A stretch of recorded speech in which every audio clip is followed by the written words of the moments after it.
At any rate, thank you so much for coming back. Hopefully you are subscribing. I have a ton of ideas percolating so far in my mind and in my handy dandy notebook. It is quite filled, and this isn't the only notebook, but time is what the commodity that I need more of, given that I have a special needs kiddo and a full-time job that hopefully I will not have to go to someday. At any rate, let's get started because I actually have to take him to day therapy really soon. And the lighting is pretty good right now, so I wanted to go ahead and get something recorded. I am also recording this podcast from a room that is not mine. It is my stepdaughter's room, and she returns on Friday, so I'll be kicked out of my podcast room. But I am looking into having a different type of wallpaper in my workroom, which I'll show you at some point. It is very busy, and I don't think it lends itself well to doing a podcast in there. But we'll see. I don't know. Maybe I'll be from there and you can tell me what you think about it. Last podcast, I told you that I would follow up with you on what I was going to create with something in particular that I showed you. So if you don't know what that is, we can recap. I'm prepared today. So we have these little letters. They're called, it says art skills on the back. I got these at our local Family Dollar. I live very rurally, so I don't have perhaps a Michael's nearby. There's one in Frankfurt, there's one in Lexington, but that takes quite a bit of travel time. Also, the things at Family Dollar are reasonably priced for crafting. Not Family Dollar, I'm going back to Pittsburgh. Dollar General, or as I call it, DGS, Dollar General Store. It's the only store here in rural Stamping Ground, so I have to go 8 miles in if I want to see anything else or purchase from another store. This is an L. I am in Lily's room, and I was wanting to create something for her walls. I've really been upgrading lately and trying to really make their room more personalized, or her room more personalized, because I don't know, I just think that if we're going to be home so much, that it needs to be beautiful and someplace that we want to be. So she doesn't know it, but I had purchased these about 3 months ago when she was with her mom, and I had intended on having it ready, what I was going to make for her, but that didn't happen. Corona happened. My son ended up being home all day, and he requires a lot of energy. So let me show you what it's become. And this is not what I had intended for it to become. It is a lovely, excuse me, dried floral, excuse me, allergies today. It is very hot. Allergies are killing me, as I'm sure they're probably affecting you as well. So I took some of my old dried flowers. I love dried florals. I love florals. I love flowers. I don't know what it is. Since I turned 29 again, I have really gotten into flowers. It's flowers all, I have flowers on right now. At any rate, so I've been collecting some dried florals, and it's inexpensive to do this. This little wooden piece, I guess it costs probably 79 cents, 59 cents, maybe less. I have a bunch of them.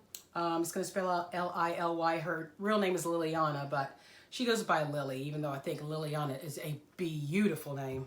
So maybe one day she'll try to be more elegant. So I took dried florals, and I have a Q-tip here. Here's the one that I used for the project. As you can see, it has E6000 glue on it. I use that for a lot of things. It's very strong. It's very durable.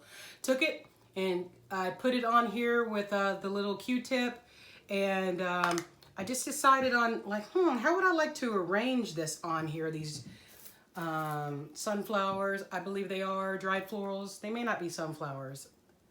Even though I love dried florals and flowers, I am not an expert. So I've been having them in this little basket here, and I just collect them.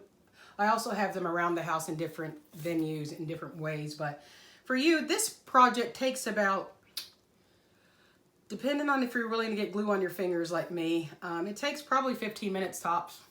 So you could really pump them out. This may have taken 30 minutes because I want it to be really beautiful to show y'all. And I want it to be beautiful for her. I actually may keep this. Honestly, I'm loving it. I'm living for this. What do you think? Anyhow, so that's a little DIY project that you can do. It's just 3 things: the wood particle board in a letter shape, the dried florals, and the 6000 glue.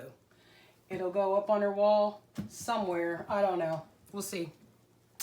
Next thing, staying on the subject of dried florals, even though this is supposed to be a primarily macrame and crochet blog, but you never know what something's going to become when you endeavor to start something. So I'm okay with whatever path this lends to, and I hope that you are as well. The next thing I wanted to show you though, so I've been doing a lot of shop local lately. Well, not a lot of it because I don't like to do a lot of shopping, but I like to be very intentional and sustainable with my shopping anymore.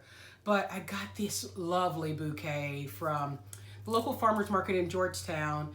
I believe that the sellers are Gray Arbor Farm. I'll put it in the notes, and I'll put some pictures of how it looked when I first got it, which you should be seeing now. This is what caught my eye. I don't remember what she told me this was. I'll have to look it up again or ask them again, but I thought it was so beautiful, this flower. She said that it is, well, no, the reason I liked it so much is because of the texture.